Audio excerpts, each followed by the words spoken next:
Ladies and gentlemen, before I embark on this tale, I must issue a solemn caveat. What I'm about to recount is veritably true, albeit unsettlingly so.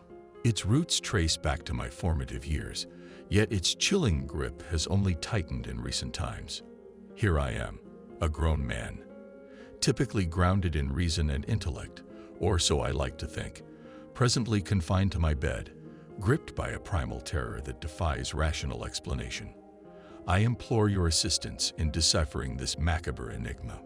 Fair warning, profanity will abound. What follows is an account as perceived by my own faculties. Consider me a rational soul, utterly confounded by these inexplicable phenomena. Following my mother's acquisition of a new job, she found herself mingling with fresh acquaintances. In our land, it's customary for friends to convene over coffee, cake, and idle chatter. Several weeks into her newfound employment, my mother struck up a friendship with a certain individual named Rose. Twice weekly, Rose would grace our abode, the coffee table on our balcony serving as the stage for their tete-a-tetes. One fateful day, at the tender age of 17, I found myself on said balcony in their company. The reason for my presence eludes me. Perchance I had exhausted my monthly internet allotment, a bygone era when internet access was metered by the hour in my homeland, and languished in boredom. As we sat, ensconced in their gossip, my mother departed momentarily to fetch a cake she had freshly baked. Left alone with Rose, the trajectory of my existence took a sinister turn. Rose, a comely figure with a slender frame, cascading ebony locks, and a gleaming smile, harbored a disconcerting countenance. A grin, tinged with an unsettling hue, adorned her visage, accentuated by vibrant red lips framing gleaming teeth. Her movements seemed oddly mechanical, as though she were a marionette pulled by invisible strings. Uttering words in the faintest of whispers, her voice assumed an eerie timbre, akin to that of a young girl, perhaps no more than 8 years old. "Are you ready to depart?" she intoned, her lips scarcely parting as she spoke. Perplexed, I queried, "Pardon?" The grin persisted, her words emanating from tightly clenched teeth, never once parting her lips. "Are you ready?" she repeated, her demeanor unchanged. This time, however, she produced an orange from her handbag. There it was, an orange in her grasp. Not offered, not consumed herself, just held there, in the open. At that moment, a chill ran down my spine. Gratefully, my mother returned with the cake, and like clockwork, Rose reverted to her usual self, discreetly stowing the orange away before my mother's notice. I retreated from the balcony, perturbed. Yet being 17, I swiftly dismissed the incident. That night, sleep eluded me. My room, situated on the ground floor, boasted a window barely 5 feet above ground.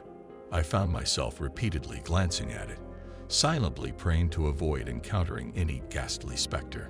Tossing and turning, I checked the window every few minutes. As the night wore on, fatigue weighed heavily upon me, but before succumbing to slumber, I felt compelled to cast one final glance towards the window. And there she stood, in the dead of night, Rose, peering directly at me under the moon's luminous gaze. Her grin remained, her lipstick as crimson as ever, her teeth gleaming whiter than snow. I was immobilized by fear. In moments like these, I often fantasized about my response, concocting escape plans for hypothetical scenarios. Yet now, as my mother's friend stood outside my window at 4 in the morning, her eerie smile fixed upon me, I was paralyzed. My mouth parched, my skin prickled with goosebumps, a sensation that persists to this day when recounting this tale, and the room seemed to chill, a physiological response to shock, no doubt. Summoning every ounce of courage, I rose from my bed and began to move towards the door, her gaze tracking my every step, her grin unwavering. It was as if she were a puppet, manipulated by unseen strings. Though the urge to scream for my parents clawed at me, I hesitated, not wishing to incite panic just yet. Surely there had to be a rational explanation, right? For reasons unbeknownst to me, I approached the window and confronted her, demanding to know the reason for her presence. As I took 2 tentative steps forward, she stirred. And what did she do? She retrieved the orange from her purse. Is there a world record for sustained goosebumps? Because mine certainly weren't subsiding. After a minute of sheer terror, I steeled myself and pressed on. I'm a hefty guy, so I figured I could fend her off if it came to it. My windows open upwards. I raised it about 10 inches and paused. She remained still, clutching the orange, her grin sending shivers down my spine. We stood there, locked in an eerie tableau. Then, slowly, mechanically, she began to bend, inching closer to the open window. My horror intensified as she squeezed her head through the narrow gap. "Do you come with me now?" Her voice, childlike, accompanied by her hand holding out the orange, inching closer through the crack. What could I do? What anyone would do. I bolted. Racing out of my room, I screamed for my father. He, a light sleeper, leaped from his bed, demanding to know what was amiss. All I could utter was "Rose, window." While Dad hastily donned his pants, I dashed back to my room, hoping Rose was still there to prove I wasn't hallucinating. But as in horror films, she had vanished by the time Dad arrived. A nearby house's motion-activated light flicked on, briefly illuminating Rose as she vanished behind it. By the time Dad entered my room, she was gone. After much discussion, he dismissed it as a nightmare and instructed me to only call him if someone entered my room physically. "You and your vivid imagination," he scoffed as he departed. Needless to say, sleep eluded me that night. For the following months, nothing untoward occurred. Rose continued to visit my mother, but I made sure to be elsewhere. Then, one afternoon, absorbed in internet browsing, long before Reddit, alas, hunger struck. I hollered for my mother, but received no response. Resigned, I trudged to the kitchen to make a sandwich. Our kitchen adjoined the living room, hidden from view until one was halfway through it. As I stepped into the kitchen, I froze. There on the table sat an orange. Instantly, memories of that chilling night flooded back. Rose was here. I stood rooted to the spot, berating myself for linking a mere fruit to a deranged window lurker. Moving towards the table with the intention of returning the orange to its place in the fruit cabinet, I reached for it, only to hear a voice behind me. "You will have to come with me soon, you know." The voice, childlike, belongs to Rose. A noise akin to a terrified animal escaping slaughter escapes my lips. Swiftly, I pivot, and there she stands in the midst of the living room, her grin unchanged, her lipstick vivid, her teeth gleaming. Yet now, she tilts her head slightly to the left, a motion so deliberate it seems to defy time itself. I recall it vividly, her ebony hair cascading over her shoulders, her summery dress, her crimson shoes matching her lips. Her pallor, even in the midst of summer, accentuates the eeriness. Here stands a woman who once frightened me to the core, now alone in my living room, as pale as a specter, her bright red accoutrements contrasting starkly. And then, unbelievably, she withdraws an orange from her purse. Slowly, deliberately, she offers it to me. Just as my instincts prepare to either flee or confront her, my mother enters. It's as though her presence floods the room with light. I exhale in relief. Predictably, Rose reverts to her normal self. As they prepare for a walk, my mother busies herself in her room, while Rose continues her unsettling behavior towards me. With my parents unlikely to believe my account, I find myself at a loss. At that age, there seems to be little I can do but nothing.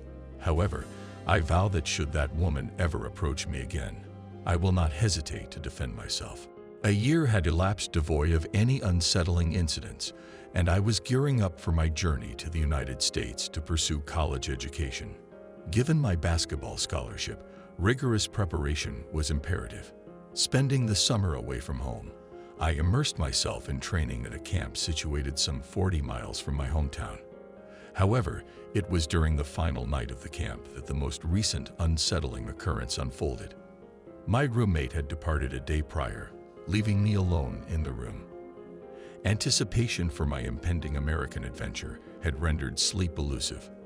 The room boasted a splendid balcony, a perk of being on the hotel's third floor. With the balmy weather enticing, I resolved to recline in a chair on the balcony for a spell. Stepping outside, I settled into the chair, an act I would swiftly come to rue. It's truly time to come now. I was startled to the core. Though it had been some time since I last heard that voice, its resonance lingered hauntingly.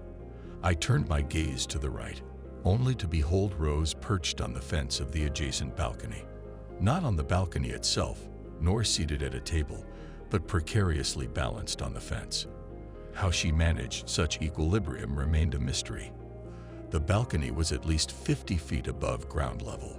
Clutching an orange, a familiar yet now somewhat withered fruit, she stood before me. I feared she might attempt to leap onto my balcony, the distance between them mere feet.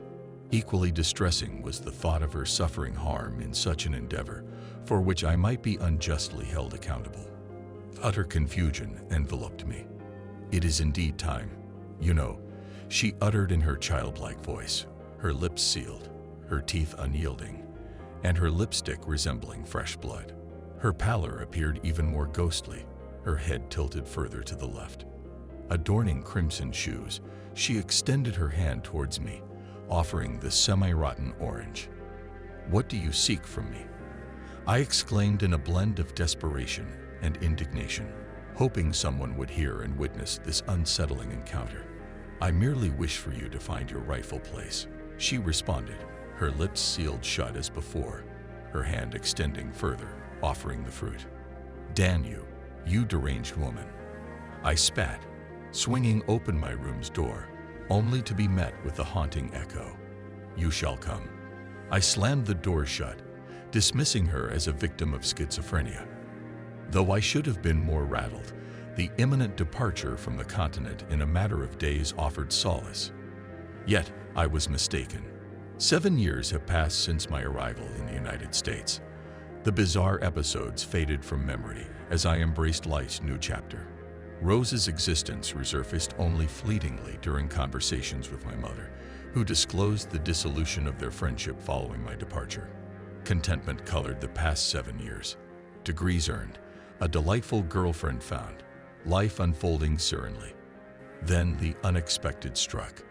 A fervent enthusiast of technology, particularly enamored with Apple products, please, no judgment, I found myself amidst the throng gathered for the iPhone 5 release on that fateful Friday, September 21st. Rain lashed down, chilling to the bone. Hours dwindled as anticipation mounted. Finally, the doors parted, signaling our ingress. Yet my attention veered across the street, arresting my advance. Grappling with the crowd's momentum, I stumbled, unfazed by the protestations. Across the street stood a woman, clad in white, head tilted, clutching an orange-hued object. Her grin, the vivid red of her lipstick, pierced through the gloom. Frozen in place, I witnessed her vanish around the corner. Rose, unmistakably her. Reeling, I remained grounded, eyes fixed on the spot where she had stood, now adorned only by a decomposing, wretchedly rotten orange. Emotions overwhelmed me, memories flooding back. Did my existence now revolve around evading a deranged pursuer? How had she tracked me down? Exhausting every plausible explanation over tea at a nearby cafe, I returned home, choosing to internalize my turmoil. Though my girlfriend sensed my unease in the ensuing days, I dismissed it as mere fatigue-induced paranoia, fueled by sleeplessness and inclement weather. The orange, a mere coincidence, I convinced myself, a figment of an overactive imagination. Today, amidst the usual deluge of mail, one envelope stood out, an enigmatic entity devoid of a return address. Intrigued, I tore it open, revealing a Polaroid that seized my attention instantaneously. There, captured in a frozen moment, was my visage, ensconced in the queue outside the store from last Friday. Yet the snapshot wasn't from my vantage point, but from behind, precisely when I gazed across the street, horror etched into my countenance. Upon the photograph's reverse, Ominous words inscribed in black ink or a chilling command. "You come with me now." The image slipped from my grasp, unleashing torrents of tears, an unbridled release of emotion. My girlfriend stumbled upon me, a disconsolate figure crumpled upon our bed, the depths of my distress unsettling her deeply. Bereft of precedent for my tears, she feared the worst, a loss close to our hearts. I began to recount the tale, omitting extraneous details to expedite my narrative. With each revelation, her pallor deepened, her silence ominous. Then her inquiry pierced the air, laden with an unsettling implication. Did this woman, perchance, hold an orange? I recoiled, her ensuing flood of tears mirroring my own distress. That night, we delved into discussion, though the retelling felt wearisome, the narrative thread fraying under the weight of uncertainty. Presently, adrift in a sea of fear and confusion, we grasped for guidance, unsure of our next step. The notion of involving law enforcement looms, though what narrative do we present? Uncertainty gnaws at us, a relentless specter. Assist me. Events unfolded today in a disconcerting echo of past occurrences, albeit sans visual confirmation. Allow me to furnish a succinct chronicle. 9:00 a.m. Accompanied by my girlfriend, we presented ourselves at the local precinct, recounting our ordeal and presenting the enigmatic Polaroid. Despite their cordial demeanor, authorities offered scant recourse, suggesting a potential restraining order against an elusive figure likely beyond our nation's borders. They dismissed my identification of the woman as a misapprehension, deeming the photograph a juvenile prank. Nevertheless, they cataloged the evidence, bracing for further developments. 1:00 p.m. We arrived in town where I saw her. Went to the location. There was nothing there. Don't know what the hell I expected anyways. We stayed there for a while. 6:30 p.m. We return home to an unsettling scene. The front door stands ajar, a sight not entirely uncommon in our communal abode shared with 5 others. Ascending the stairs to our quarters, we encounter an anomaly. Our typically secured room lies open. This departure from the norm unnerves us, compounded by the absence of our housemates and their usual cacophony. Venturing inside, we're met with a tableau of disarray. Pillows strewn upon the dresser, towels adorning the bed, and our bedsheet discarded upon the floor, meticulously arranged. At its heart lies an orange, cleaved in twain, accompanied by a diminutive peel. More disconcerting still, my dormant laptop now emanates strains of my childhood anthem, Africa by Toto, a song etched deep in my memories. Its playback defies logic, as the device was previously powered down and safeguarded by a password. Further perplexity awaits as I discover my desktop background supplanted by a long-forgotten image from my youth, absent from its digital repository. 7:00 p.m.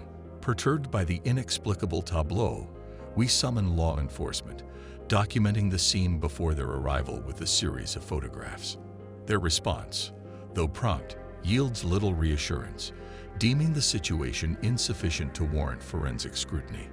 8:30 p.m. With the departure of the authorities, we're left to grapple with our bewilderment and solitude. Hours slip away amidst fervent discussion as we endeavor to decipher the enigma thrust upon us. Fatigued both in body and mind, we confront the disquieting reality of our predicament, an ordeal inexplicably laid at our doorstep.